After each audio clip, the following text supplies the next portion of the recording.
Burlington, Vermont, this is Democracy Now! We're in these two eras in which the possibility of human survival is very much at stake.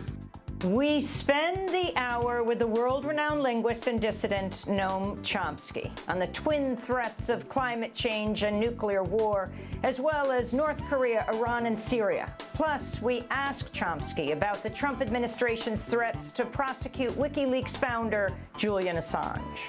If the charge is true, he should be honored for it. Chelsea Manning and Edward Snowden are carried out heroic, courageous acts. They fulfilled the responsibility of somebody who takes citizenship seriously. That is, who believes that the people of a country ought to know something about what their government's up to. Professor Noam Chomsky for the hour, in a public conversation I had with him earlier this week in Cambridge, Massachusetts. All that and more coming up.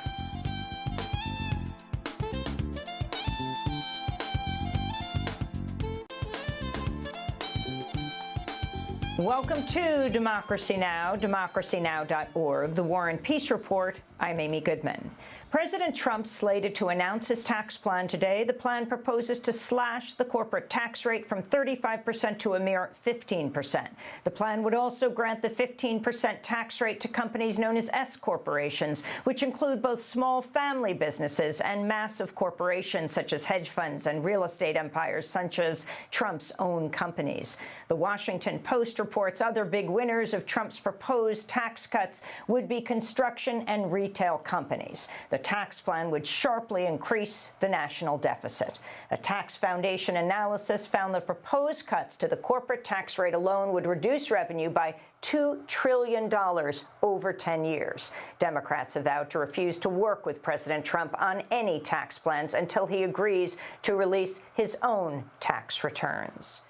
Turkey carried out a series of airstrikes in Iraq and Syria Tuesday that reportedly killed up to 20 U.S.-backed Kurdish fighters. U.S. officials say they're deeply concerned about the Turkish airstrikes. Two U.S.-backed Kurdish groups, the YPG in Syria and the Peshmerga in Iraq, say the airstrikes hit their camps and killed their fighters. The YPG says the airstrikes also hit a radio station, media center, and communication facilities. Turkey says the airstrikes were targeting camps of the Kurdistan Workers' Party, known as the PKK, which Turkey claims is a terrorist group. The journalistic monitoring group Air Wars says 17 civilians, including 9 children, reportedly died in U.S.-led coalition airstrikes in the Syrian city of Tabqa and Raqqa province on Monday. The victims reportedly included the 6-month-old baby Abdel Salam and the toddler Alia Buaish, along their entire family. The local journalistic group Raqqa is being slaughtered silently, says the civilians were killed when coalition warplanes bombed their cars, then attacked them with machine gun fire as they were trying to flee the besieged city. Meanwhile, in more news on Syria, 2 Democratic lawmakers, Virginia Senator Tim Kaine and California Congressman Adam Schiff, sent a letter to the White House Tuesday demanding President Trump provide a legal justification for the U.S. attack on the Chirac Air Base earlier this month. Back in the United States, a federal judge in California has dealt a major blow to the Trump administration's attempts to withhold billions of dollars of funding from so-called sanctuary cities. On Tuesday, U.S. District Court Judge William Auroch issued a nationwide preliminary injunction against the administration's efforts, writing Trump had overstepped his legal authority and that only Congress could make such funding conditions. The Trump administration has been trying to force sanctuary cities to mobilize local law enforcement to work with federal immigration agents to carry out Trump's mass deportation plans. In a statement, the White House slammed the ruling, saying, quote, "Today, the rule of law suffered another blow as an unelected judge unilaterally rewrote immigration policy for our nation," unquote. This morning, President Trump tweeted, quote, "First, the Ninth Circuit rules against the ban, and now it hits again on sanctuary cities. Both ridiculous rulings. See you in the Supreme Court," Trump tweeted. The California ruling comes as immigrants and their allies continue to organize nationwide against President Trump's crackdown. In Boston, 20 people were arrested Monday to protest and sit in outside Boston's South Bay detention facility. In Baltimore, advocates have launched a new $500,000 legal defense fund for undocumented immigrants who get arrested in ICE raids. And in Tacoma, Washington, imprisoned immigrants have relaunched a hunger strike at the for-profit Northwest Detention Center after the strike organizers say the prison's operator, Geo Group, reneged on the conditions of the negotiations and actually worsened rather than improved the food. To see our full interview about the Tacoma hunger strikes, go to democracynow.org. Two senior lawmakers on the House Oversight Committee, Utah Republican Congressman Jason Chaffetz and Maryland Democratic Congressman Elijah Cummings, say former National Security Advisor Michael Flynn may have broken U.S. laws by receiving payments from the Russian and Turkish governments and then failing to disclose these payments when seeking security clearance. Flynn received tens of thousands of dollars from the Russian government for a 2015 speaking event. He was also working as a foreign agent for the Turkish government last fall as he served as a top advisor to Donald Trump's campaign. This is Congressman Chaffetz. As a former military officer, you simply cannot take money from Russia, Turkey, or anybody else. And it appears as if he did take that money. It was inappropriate, and there are repercussions for the violation of law. In Berlin, Germany, President Trump's daughter and White House advisor Ivanka Trump was booed during a panel discussion at a meeting of women business leaders when she claimed her father is a champion of families. I'm very, very proud of my father's advocacy long before he came into the presidency, but during the campaign, including in the primaries. He's been a tremendous champion of supporting families and enabling them to thrive. In the new reality of you hear the reaction from the audience. So. That was panel moderator Miriam Meckel. Ivanka was sitting alongside German Chancellor Angela Merkel and Managing Director of the IMF, Christine Lagarde. The panel came as the Washington Post reported the Chinese factory workers who produce clothing for Ivanka's brand earn just over $60 a week for nearly 60 hours of work, or about $1 an hour. A new investigation by The Intercept reveals how major corporations, including Koch Industries and Nestle, lobbied directly for some of President Trump's key cabinet nominations. Koch heavily supported now Environmental Protection Agency head Scott Pruitt. The clothing manufacturer trade group, the American Apparel and Footwear Association, lobbied to support Andrew Puzder, Trump's first pick for Labor Department head. Nestle lobbied for Sonny Perdue, now the Secretary of Agriculture, while the New York City Police Sergeants Union backed the confirmation of Attorney General Jeff Sessions. In Japan, protesters gathered in Okinawa Tuesday to oppose the first day of construction of a highly controversial new U.S. military base on the island. For decades, residents have called for the expulsion of U.S. troops from Okinawa, which houses about two-thirds of the 50,000 U.S. troops currently stationed in Japan. In Venezuela, 2 more people have died after being shot at political demonstrations Tuesday as political unrest continues. Both government forces and armed opposition members have been responsible for deaths during demonstrations in recent weeks. A total of 26 people have died. Among those who have been killed was trade union leader Esmin Ramirez, whose body was found after he was kidnapped over the weekend. Ramirez had been participating in marches in support of the Venezuelan president Nicolas Maduro. His friends say his death was politically motivated. In Brazil, more than 3,000 indigenous people demonstrated in front of Congress Tuesday, protesting ongoing theft of their land and resources, which they say has worsened under President Michel Temer. The demonstrators carried hundreds of coffins to symbolize the genocide of indigenous nations in Brazil. The protests turned into clashes after the police attacked the demonstrators with tear gas, prompting some to respond by throwing spears and shooting arrows at the police. Back in the United States, in Seattle, Washington, prosecutors have charged a married couple with first- and third-degree murder for the shooting of an anti-fascist protester at a demonstration against his speech by white nationalist former Breitbart News editor Milo Yiannopoulos at the University of Washington in January. Joshua Dukes, a member of the Industrial Workers of the World, was critically injured when alleged shooter Elizabeth Kokoana fired a single shot from a Glock semi-automatic handgun into his stomach. Prosecutors say Kokoana and her husband, Mark, went to the armed protest intending to provoke the anti-fascist protesters. Mark messaged a friend on Facebook, writing, quote, "I'm going to the Milo event, and if the snowflakes get out of hand, I'm going to wade through their ranks and start cracking skulls," unquote. Snowflake is a derisive term used by white nationalists to refer to leftists and liberals. Joshua Dukes is still recovering from the shooting and says he's seeking a restorative justice process, not incarceration, for the alleged shooter.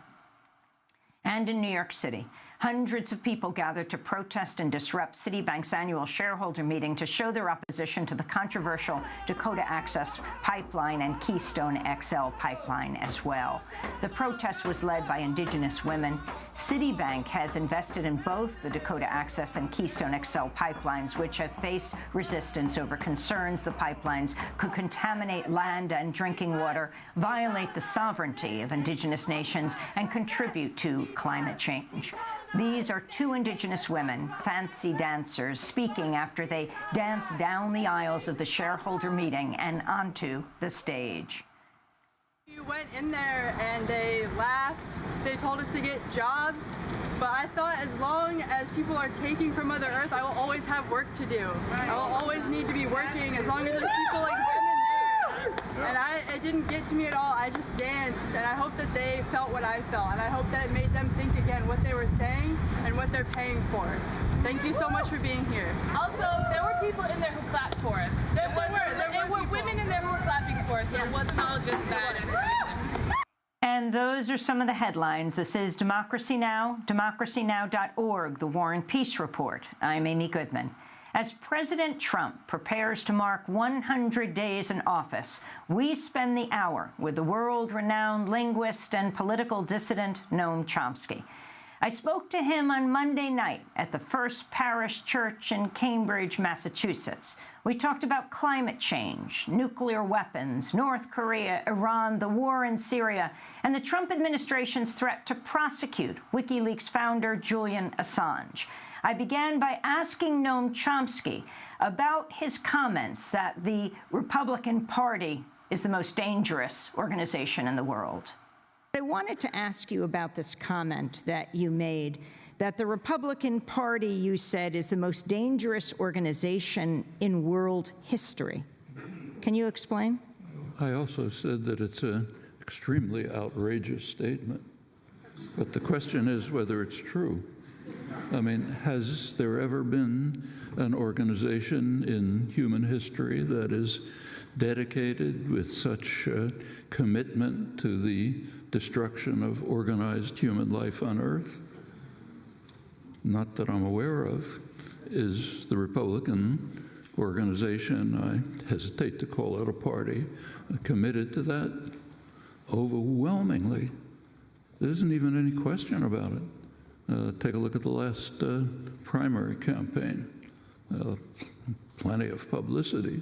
Very little comment on the most significant fact.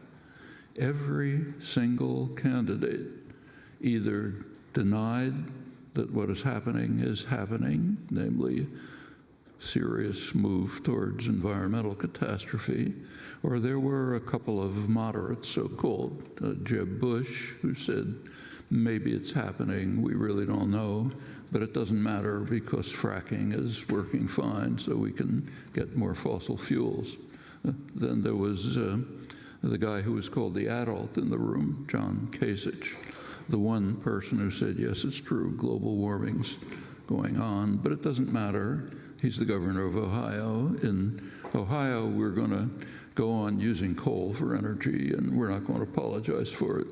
So that's 100% commitment to racing towards disaster. then take a look at what's happened since. The November 8th was the election. There was, as most of you know, I'm sure, a very important conference underway in Morocco, Marrakesh, Morocco.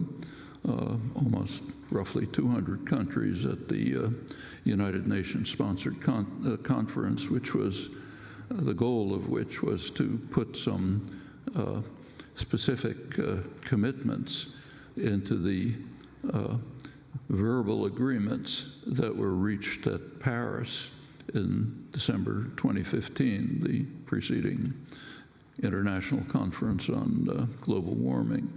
The Paris Conference did intend to reach a verifiable treaty, but they couldn't because of the most dangerous organization in human history. The Republican Congress would not accept any commitments. So therefore, the world was left with verbal promises, but no commitments. Well, last November 8th, they were going to try to carry that forward. On November 8th, in fact, there was a report by the World Meteorological Organization, very dire analysis of the state of the environment and the likely prospects. Also pointed out that we're coming perilously close to the tipping point which was the goal. The goal of the Paris negotiations was to keep things below that, coming very close to it, and other ominous predictions. At that point, the conference pretty much stopped because the news came in about the election.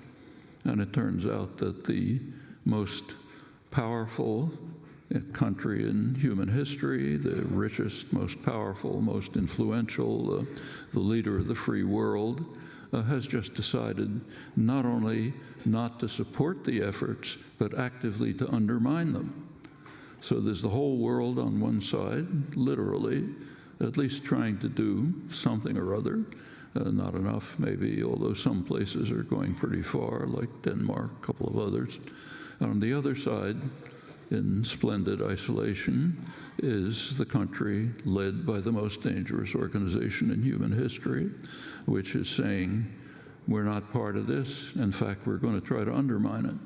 And we're going to maximize the use of fossil fuels, could carry us past a tipping point. We're not going to provide funding for, as committed in Paris, to developing countries that are trying to do something about the climate problems. We're going to dismantle regulations that retard the impact, the devastating impact of production of carbon dioxide and, in fact, other dangerous gases, methane, others. Okay, so the conference kind of pretty much came to a halt. The question, it continued, but the question was, can we salvage something from this wreckage? And pretty amazingly, the countries of the world were looking for salvation to a different country, China. Here we have a world looking for salvation to China, of all places, when the United States is the wrecking machine that's threatening destruction, with all three branches of government in the hands of the most dangerous organization in human history. And I don't have to go through what's happened since, but in general, the cabinet appointments are designed to assign to people whose commitment and beliefs are that it's necessary to destroy everything in their department that could be of any use to human beings and wouldn't just increase profits and power. And they're doing it very systematically, one after another. EPA, Environmental Protection Agency, has been very sharply cut. Actually, the main department that's concerned with environmental issues is the Department of Energy, which also had very sharp cuts, particularly in the environment-related programs. In fact, there's even a ban on posting and publishing information and material about this. And this is not just at the national level. The Republican Party, whatever you want to call it, has been doing this at every level. So in North Carolina, a couple of years ago, where the legislature, mostly thanks to gerrymandering, is in the hands of the Republicans, there was a study, they called for a study on the effect of sea level rise, on what sea level rise might be on the North Carolina coast. And there was a serious scientific study which predicted, I forget how many years, not a long time, about roughly a meter rise in sea level, which could be devastating to eastern North Carolina. And the legislature did react, namely by passing legislation to ban any actions or even discussion that might have to do with climate change. Actually, the best comment of this, wish I could quote it verbatim, was by Stephen Colbert, who said, if you have a serious problem, the way to deal with it is to legislate that it doesn't exist. Problem solved, you know. MIT professor Noam Chomsky, author of the new book, Requiem for the American Dream. We'll be back with Chomsky in a minute to talk about the threat of nuclear war, North Korea, Iran, and more. Stay with us. Brother, sister, philosophy can only take you so far.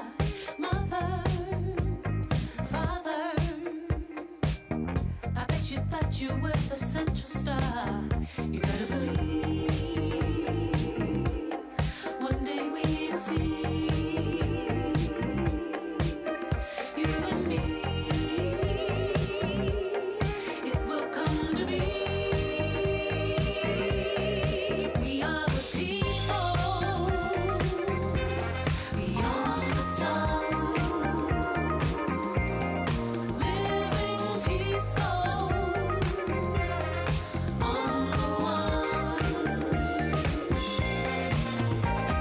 Listen, children, we are only what we leave behind. That's People Beyond the Sun by Orgone here on Democracy Now!, democracynow.org, The War and Peace Report. I'm Amy Goodman in Burlington, Vermont. On Monday, we were in Cambridge, Massachusetts, where I sat down at the First Parish Church in Cambridge with MIT professor, longtime dissident, world-renowned linguist, Noam Chomsky. Huge specter that we're kind of trying to survive under, and that's nuclear war. That's a whole other story. Here, both the Obama administration and increasingly Trump are radically increasing that danger. The threat of the of the new developments is captured very effectively in the best simple monitor of the state of the world established at the beginning of the nuclear age by the Bulletin of Atomic Scientists. I'm sure you all know about this, but the Bulletin of Atomic Scientists regularly brings together a group of scientists, political analysts, others, very serious people, to try to give some kind of estimate of what the situation of the world is. The question is, how close are we to termination of the species? And they have a clock, the doomsday clock. And when it hits midnight, we're finished. End of the human species and much else. And the question every year is, how far is the minute hand from midnight? Well, at the beginning, in 1947, beginning of the nuclear age, it was placed at 7 minutes to midnight. It's been moving up and back ever since. The closest it's come to midnight was 1953. 1953, the United States and Russia both exploded hydrogen bombs, which are extremely serious threat to survival. Intercontinental ballistic missiles were all being developed. This, in fact, was the first serious threat to the security of the United States. There's an interesting story behind that, but I'll put it aside unless there's time to talk about it. But then it came to 2 minutes to midnight, and it's been moving up and back since. 2 years ago, 2014, I think it was, the analysts took into account for the first time something that had been ignored, the fact that the nuclear age, the beginning of the nuclear age, coincided with the beginning of a new geological epoch, the so-called Anthropocene. There's been some debate about the epoch in which human activity is drastically affecting the general environment. There's been debate about its inception, but the World Geological Organization has recently determined that it's about the same time as the beginning of the nuclear age. So we're in these two eras in which the possibility of human survival is very much at stake, and with us, everything else too, of course, most living things, which are already under very severe threat. Well, a couple of years ago, I think it was 2014, the bulletin began to take that into account and moved the minute hand up to 3 minutes to midnight, where it remained last year. About a week into Trump's term, the clock was moved again to 2.5 minutes to midnight. That's the closest it's been since 1953. And that means extermination of the species is very much an open question. I don't want to say it's solely the impact of the Republican Party. Obviously, that's false. But they certainly are in the lead in openly advocating and working for destruction of the human species. I agree, that's a very outrageous statement. So I therefore simply suggest that you take a look at the facts and see if it has any merit, or if it just should be bitterly condemned. That's up to you. In my view, the facts are pretty clear. At this point, as President Trump nears his 100th day,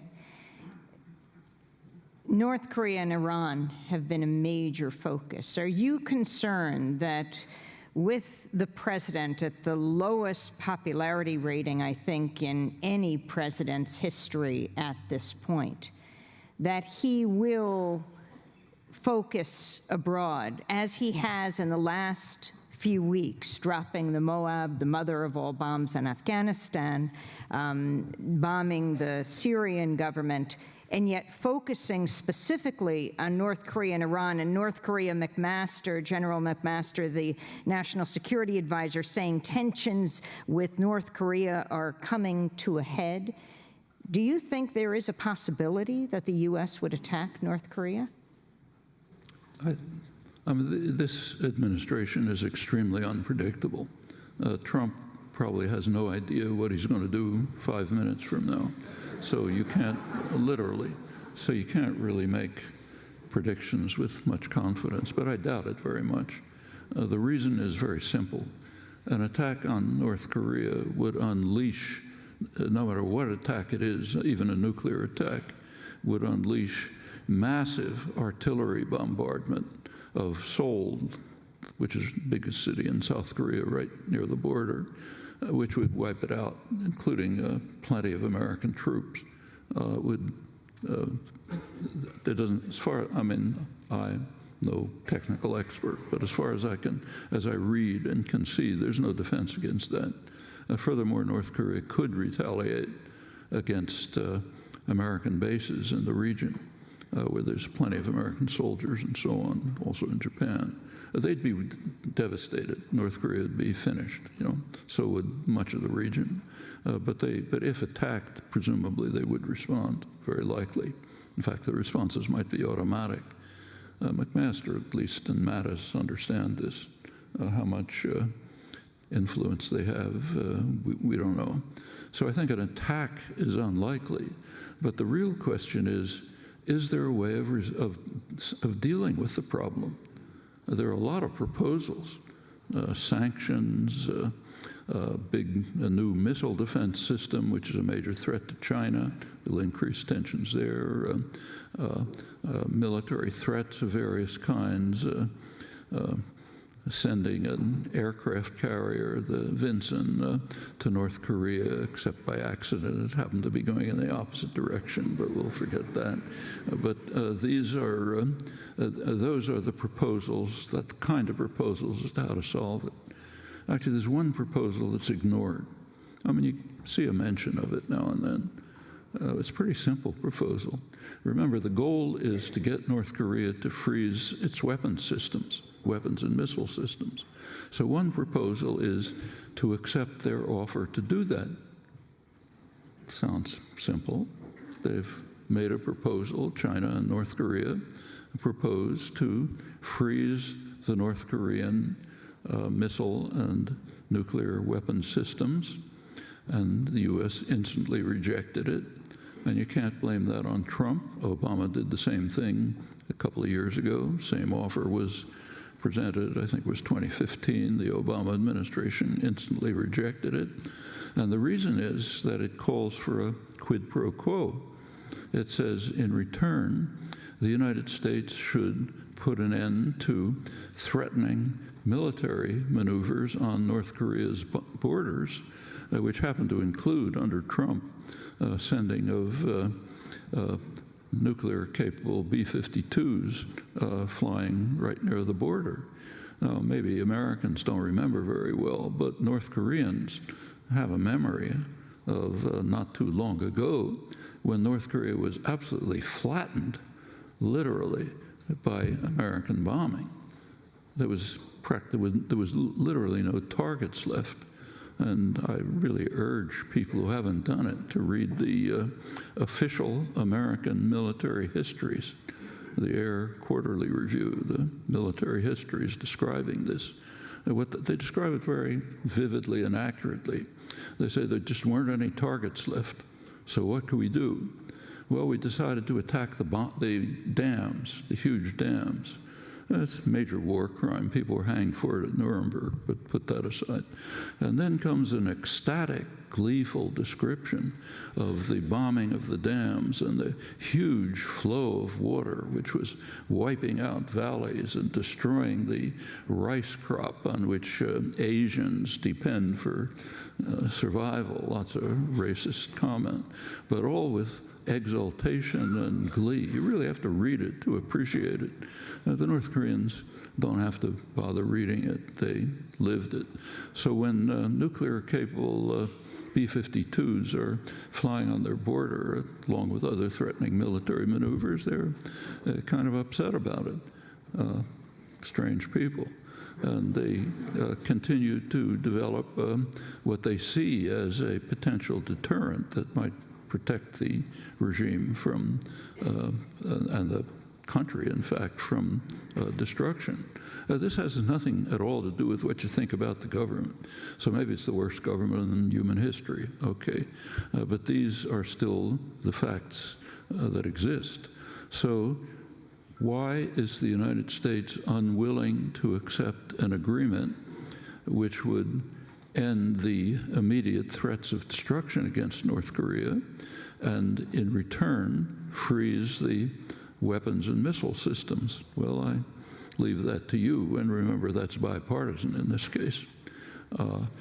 Could negotiations go? The usual argument is, well, you can't trust them and so on and so forth. But there is a history, and there's no time to run through the history. It's quite interesting. It begins in 1993 when under Clinton, the North Koreans made a deal with Israel to terminate North Korean missile shipments to the Middle East, which is a serious threat to Israel and the world. And in return, Israel would recognize North Korea. The Clinton administration wouldn't accept that. They pressured Israel, which has to do what they're told, to withdraw from it. And North Korea responded by firing their first intermediate range missiles. I won't go on with the rest. It's a very interesting story. There was actually an agreement in 2005 that North Korea would completely dismantle its nuclear weapons and missile systems, end them, finish, dismantle them, in return for a non-aggression pact from the United States, an end to threats, provision by the West, that means by the United States, of a light water reactor which can't produce nuclear weapons but could be used for peaceful purposes, research, medical, other purposes. And that was basically the agreement, 2005. Didn't last very long. The Bush administration instantly undermined it. It dismantled the consortium that was supposed to provide the reactor, and it immediately imposed pressured, and when the U.S. pressures, it means it happens, banks to block North Korean financial transactions, including perfectly legitimate trade. So the crazy North Koreans started producing missiles and nuclear weapons again. And that's been the kind of record all the way through. So yeah, maybe the most horrible regime in human history, but the fact of the matter is the regime does want to survive, and it even wants to carry out economic development. There's pretty general agreement about this, which it cannot do at any significant way when it's pouring resources, very scarce resources, into weapons and missile production. So they have considerable incentive, including survival, to perhaps continue this process of reacting in a kind of tit-for-tat fashion to U.S. actions. When the U.S. lowers tensions, they do. When we raise tensions, they go on with these plans. How about that as a possibility? I mean, it is, if you look at the press, it's occasionally mentioned. Actually, there was not a bad article in the Washington Post about it recently by a U.S. professor who teaches in South Korea. So occasionally it's this strange possibility of letting the North Koreans do exactly what we want them to do.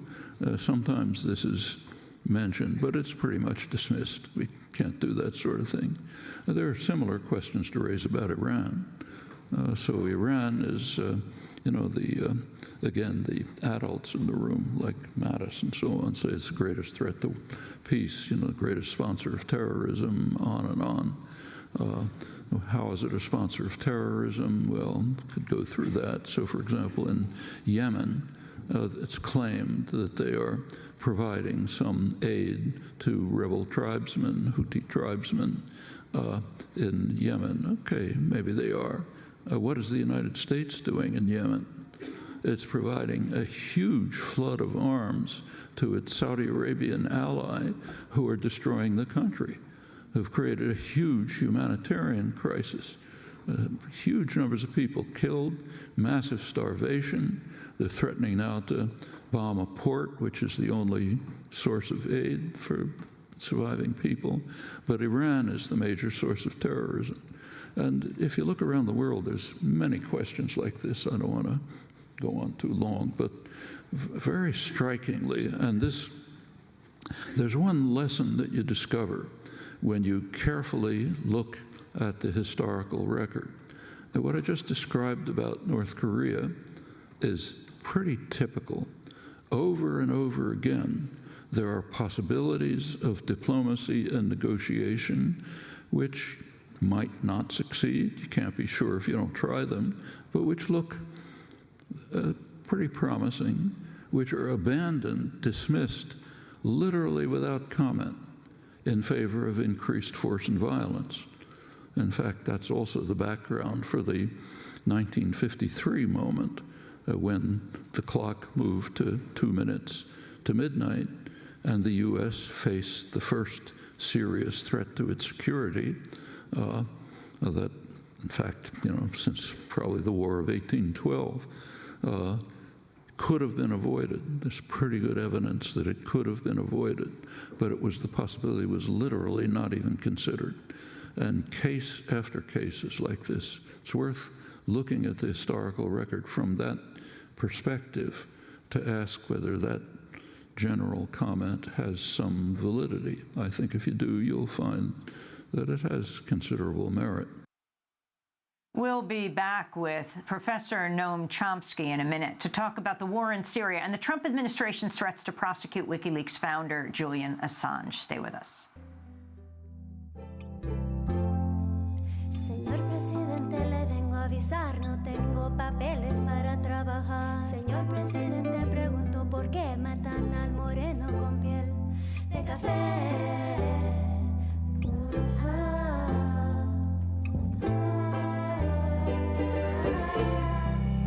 Si fuera presidente, honestamente, si fuera presidente, para mi gente, si fuera presidente, honestamente, si fuera presidente, para mi gente. If I was president, I'd roll up my sleeves as I face the congregation. First thing I do is free education. And every third period, yo, we practice meditation. Like a brown Robin Hood, I'd take from the rich and I'd give to the poor, so my little sister ain't gotta be hungry no more. And my first lady would be my mom's, cause she'd smack me at the first start of drone strikes and dropping bombs. And if I was president, I'd free all my poor black and brown kids that got caught up in 3 strikes. And when they get out, they get free bites, so they can ride to the future, not to their past. I Was President by Las Cafeteras. Visit DemocracyNow.org, where we're premiering the whole music video. This is Democracy Now!, DemocracyNow.org, the War and Peace Report. I'm Amy Goodman in Burlington, Vermont, where we're continuing our community tour throughout the country. But we go back now to my conversation with linguist and dissident Noam Chomsky, speaking in Monday in Cambridge, Massachusetts. I last interviewed you on April 4th, just a few weeks ago on Democracy Now! It was the 50th anniversary of Dr. King giving his Beyond Vietnam speech, why he opposed the war in Vietnam, where he called the U.S. the greatest purveyor of violence in the world.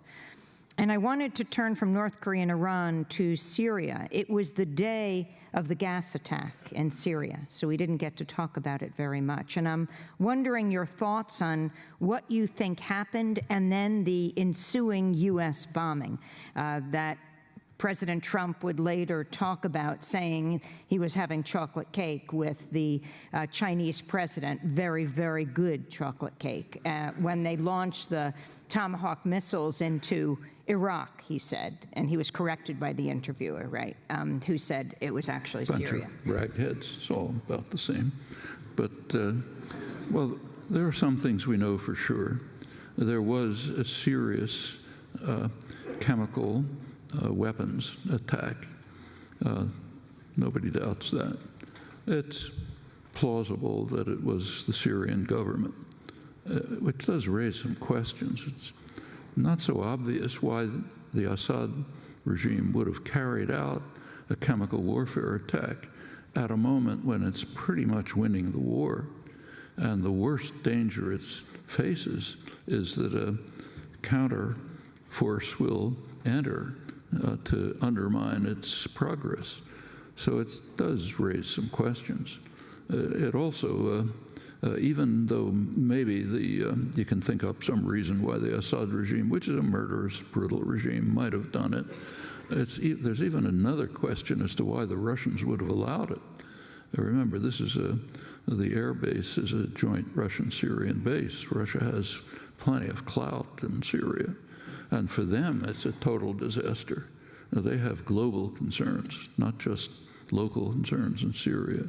So there are some concerns, and there are further concerns.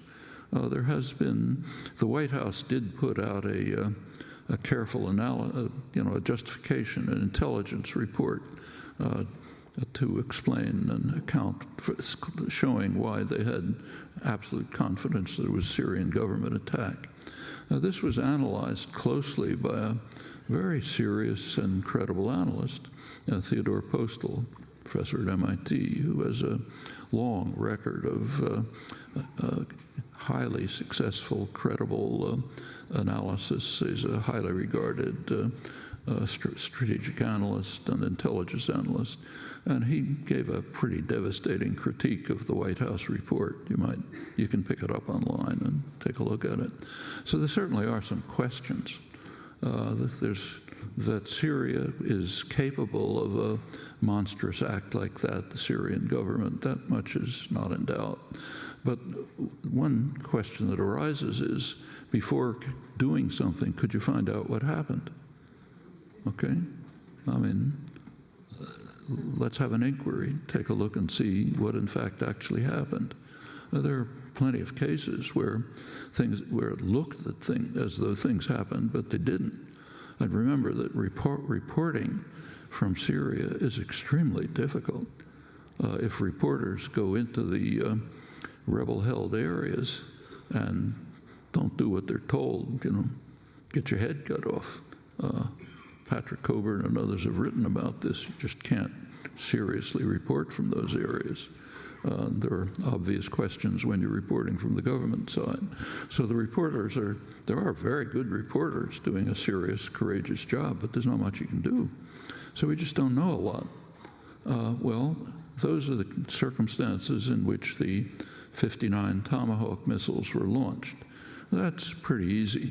It's easy to sit in Washington and push a button and say, go kill somebody. That's considered courage, man. It's macho. We're showing how strong we are. What did they actually do? Well, apparently the Tomahawk missiles were targeting a part of the airfield that doesn't seem to be used. And in fact, the next day, planes were taking off. And in fact, the village that was attacked by the chemical weapons has been even more heavily attacked by straight bombing from the Assad government after the 59 Tomahawk missiles. So whatever they were intended to do doesn't seem to have anything to do with Syria. I suspect that what they were intended to do was pretty much what you described, to shore up Trump's image as I think it was Nikki Haley at the UN said, there's a new sheriff in town. So now we've got Wyatt Earp, pulling out his gun and getting rid of the bad guys. No more of this soft stuff. So it was probably an attempt to shore up that image. Pretty much like the bomb in Afghanistan.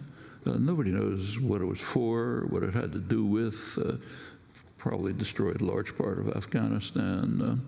Shortly after that, there was an incredibly brutal and successful Taliban attack, which killed a couple hundred recruits, most of them unarmed, young draftees, didn't know what they were doing. It was so bad that the defense minister resigned. Doesn't seem to have any effect on. It was supposedly aimed at ISIS. Maybe it was, maybe it wasn't. They don't seem to be affected by it. So these look like there doesn't seem to be any strategic analysis behind any of these actions as far as anyone can tell. They seem like kind of about at the level of the Twitters that keep coming out. Something that kind of occurs to me, so why not do it? It's cheap. It may kill a lot of people, makes me look good, and, makes it seem as if I'm defending the country and so on. It's hard to see it as anything but that.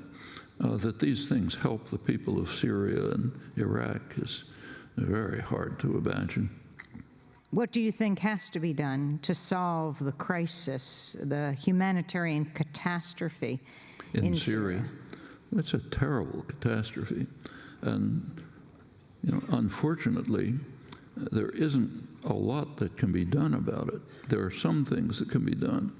I mean, the idea that you can send in the Marines and bomb and so on, that has a small problem. If you do, you probably set off a nuclear war. And not only is Syria destroyed, the rest of Syria, but the rest of the world too. So there's a little difficulty in that scenario, whatever one thinks about the justification for it. So what can be done? Well, one thing that can be done, which is really easy, very easy, is to take care of the people fleeing from this disaster. I mean, there are huge numbers of people fleeing from the disaster. What do we do about them? Make sure they don't come here, kind of like people fleeing from You know, my relatives, in fact, trying to flee from Eastern Europe and under the Nazis, when the Nazis were coming along. We don't want them, not here, you know. So the Syrians don't come, maybe a tiny trickle, but very few come here. Europe's not that much better, in fact, pretty horrible too. So one thing you could do is just take care of the people who are fleeing the disaster. Another thing you can do is provide humanitarian aid for those in the region. Now, there are countries who are absorbing refugees, remember. Like take Lebanon. It's not a rich country like us, poor country. About 40% of the population are refugees, many of them fleeing from the Israeli wars as far back as '48. A huge number of Syrians. Jordan, another poor country, has absorbed a huge number of refugees. Turkey has a couple of million. Iran has accepted refugees. So there are poor countries that are accommodating refugees, but not the rich countries. The rich countries, it's not our business, certainly not us. It's even a more serious problem for us. Moral problem with regard to Central America, but let's keep to Syria. So another thing you do is provide badly needed aid and assistance for those who have succeeded in fleeing the disaster or who remain in parts of Syria where survival is possible, but are living under horrible conditions. Now that's all cheap and easy. Tiny fraction of increasing the military budget to cause more destruction. Now, the other thing that can be done, and is being done, is to try to support local efforts throughout Syria at local ceasefires, just to lower the level of violence. Now, that's happening in different places. Yeah, maybe the people don't like each other, but people sometimes like to survive. And there are accommodations worked out, and they could be helped. A broader possibility is to try to pursue negotiations that will lead to some kind of diplomatic settlement. Now, there have been efforts, but they're mixed, and we can't be certain, but there seem to be possibilities that were dismissed. So, for example, in 2012, there were reports from former Finnish minister Ahtisaari, has a very credible record of involvement in international peacekeeping, who claimed that a Russian diplomat had proposed a settlement in which Assad would be eased out in the course of the negotiations, and some settlement would be reached in which the Assad regime would be ended. That was apparently dismissed without comment. The U.S. and Britain and France just assumed at that point that they could overthrow the Assad regime. They didn't want to have anything to do with it. And that's the report. The report appeared in England. As far as I know, it was never even reported here by good reporters. Is it true? Who knows? Got to look into it to find out whether it's true. You have to inquire. You have to pursue the options if they exist, and they weren't. But there are things that could be done, not what we would like to see. You know, it'd be nice to see, here's a solution that'll make everybody happy and end the destruction, but those just don't seem on the possible agenda. Because for all kind of reasons, including the threat of very serious war if Russia and the United States don't act in a high level of concert in pursuing whatever they may be doing. No, I wanted to, before we get to your book, your latest book, ask you about this latest development in the United States. The director of the Central Intelligence Agency gave his first major address, and he focused on WikiLeaks. And it looks like now the U.S. is preparing an arrest warrant for Julian Assange, who's been holed up in the Ecuadorian embassy in London for almost 5 years now. Pompeo calling WikiLeaks a hostile non-state intelligence service, calling Julian Assange himself a demon, and said he's not protected by the First Amendment. Your thoughts? Well, I think it speaks for itself. WikiLeaks has released lots of information that governments don't like. It's overwhelmingly information that citizens should have. It's information about what their governments are doing. And perfectly natural that systems of power don't want to be exposed. So they'll do what they can to prevent exposure.